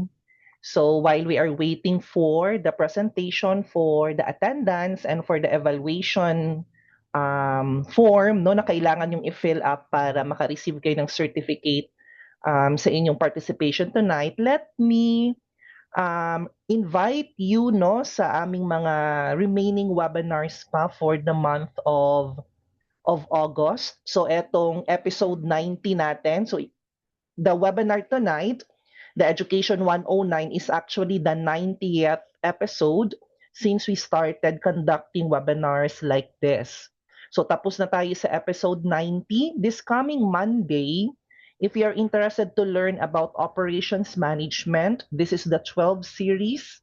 It's all about workplace safety and operational compliance. And then August 20, that's Thursday. Medyo ano lang, no, baka nagtaka kayo with the days, no, kay Monday and Thursday. Usually it's Wednesday and Saturday talaga yung aming mga webinars, but because of the availability of our mentors, kaya minsan nagre-request sila kung pwedeng i-move on a specific date. So kaya may Monday, may Thursday tayo for August.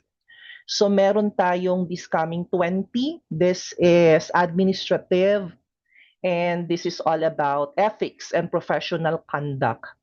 And then August 22, that's Saturday, it's another HR-related webinar, and it's all about employee onboarding and offboarding process.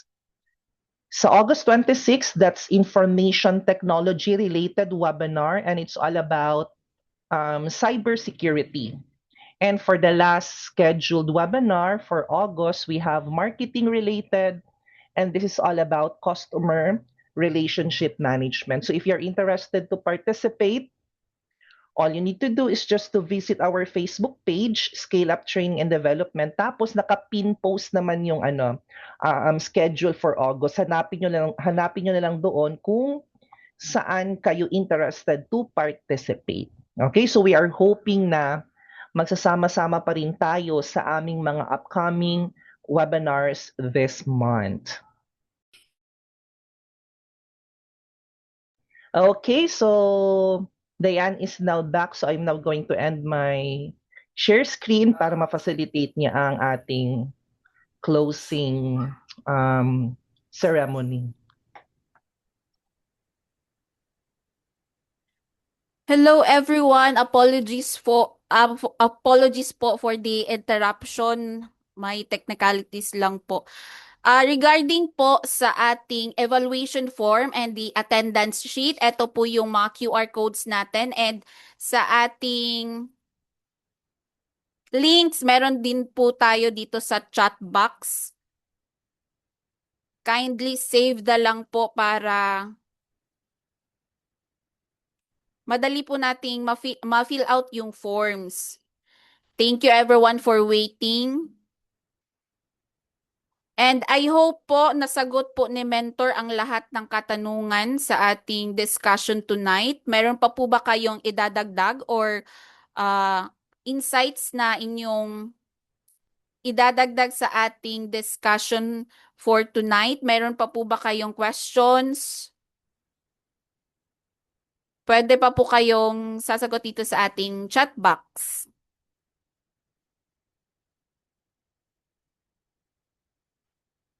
Hihingi po kami ng another minute para po sa inyong evaluation form and the attendance sheet. We value your honest review po para sa aming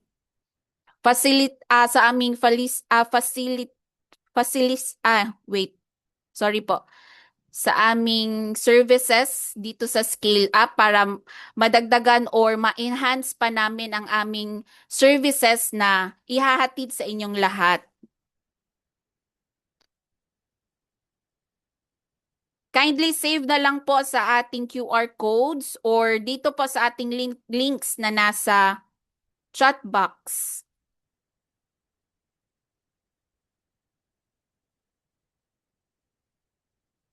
Thank you, Mentor Mary Faith, sa inyong another Wednesday night na binigay nyo po sa Scale Up sa ating participants tonight. Another education webinar series na naman ang nadagdag sa ating discussion.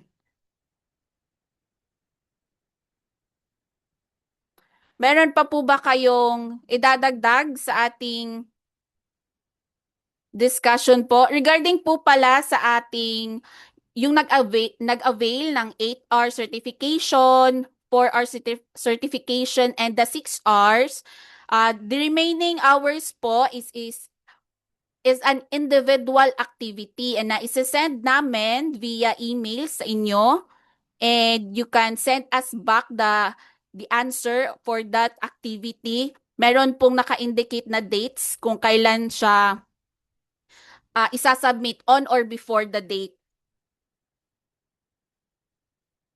Then after this one po, pag nasubmit nyo na po yung evaluation form natin and the attendance sheet, is isi-send po namin via email ang inyong mga certificates.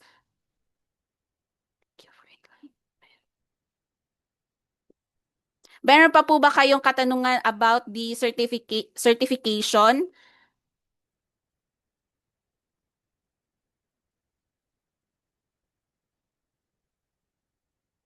Comment nyo lang po sa ating chat box.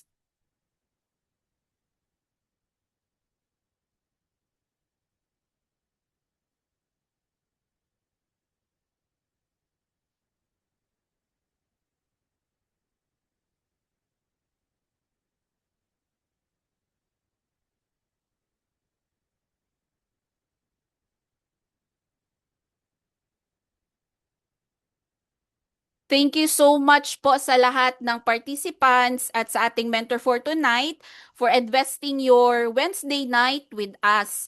Sana po ay magkita-kita po tayo ulit for another upcoming webinars ng Scale Up. Na-mention na po ni Coach Piper ang mga upcoming webinars natin. Ito pong nakikita nyo sa ating screen.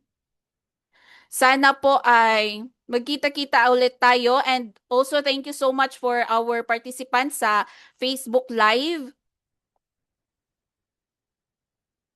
And if meron pa po kayong questions or katanungan about hindi related sa ating series for tonight, pwede nyo po kaming i-message sa aming Facebook page na Scale Up Training and Development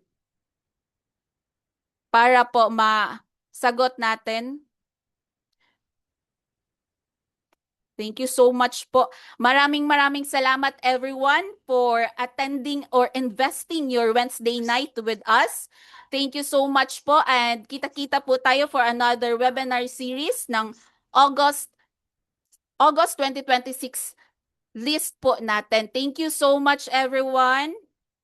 And we are now ending our session here. And always remember, we are your Scale Up partner. Thank you so much po. Assalamualaikum everyone. Have a good evening po sa lahat.